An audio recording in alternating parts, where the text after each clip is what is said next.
Okay, let's get started with the last lesson for this unit, excuse me, which is factoring by three terms, or what we would call just factoring.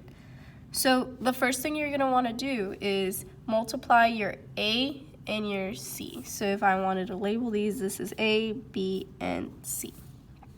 This one has to be squared, this one has to be an X, and this one is going to be C as in constant, just a number. So again, multiply A times C, just the number A and just the number C. 3 times 5. What is it? 15. I erased the little sign because in this class, we don't really mess with the sign just yet. Then, we have to find factors of 15. So what times what equals 15? 1 times 15, 3 times 5, and 5 times 3. It repeats. So we're done. There's only 2 of them. Then you have to choose which ones add or subtract to give you the value of B. Well, if I were to have, 5 minus 3, I would get 2.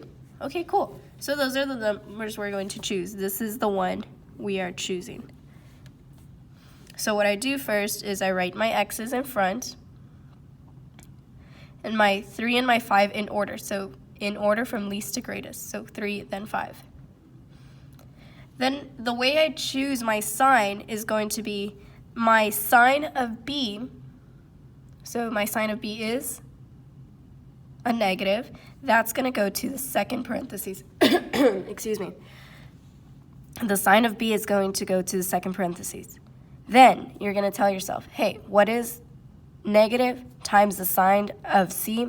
So negative times a negative is a positive. So that's going to go into the sign of the first one, the first parentheses. So now that you have your signs, you have to be like, okay, I'm going to divide by my letter A, whatever my A is. So if it is factorable, divisible, 3 divided by 3 is 1. So that's why we kept a 1 here. And then 5 divided by 3 is not divisible. So what we're going to do instead is we're going to bring that 3 in front of the X. And then this is our answer. You are done with that. So let's try it again with less steps. So what is A times C? 8. Factors of 8. What times what equals 8? 1 times 8. 2 times 4. That's it. Okay, so which ones add or subtract to give me my value of B? So 2 plus 4, or 1 plus 8, or 8 minus 1, 4 minus 2. Right. 1 and 8, because if I add them together, I would get 9. Okay, so I set up my parentheses, put my X's in front, in order from least to greatest, so 1 and then 8. It has to work this way, if not your signs are going to be all messed up. So the sign of B goes where? A negative sign goes to which parentheses? The second one, right? Then, negative times a positive is a positive. Awesome. So now, last thing to do is divide by my A. My A is a value of 1. So it just happens to stay the same. And that's it. This is a review on how to factor. Now let's just go over, on the back of your page, just go ahead and pause it. I'll give you a little bit of time to write these down. Okay, so what I want you to think about this is like how we were doing factoring by grouping. We factor out something from a portion of the equation, of the equation.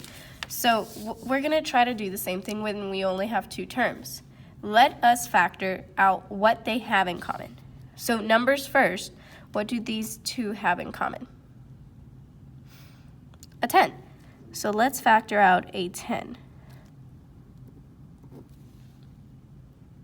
Cool, because I were to multiply my way across, I would end up getting this back. Now, do they have something else in common? Yes, just one x.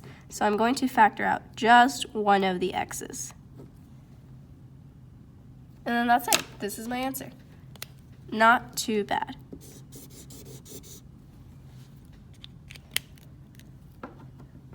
Now let's try one a little bit more different. So this one has two variables. This one has an a and an x for both of them. So let's first take a look at the number. What are they both divisible by? 4.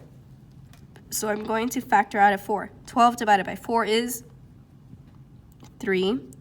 I didn't mess with my my variables, so I'm going to keep that.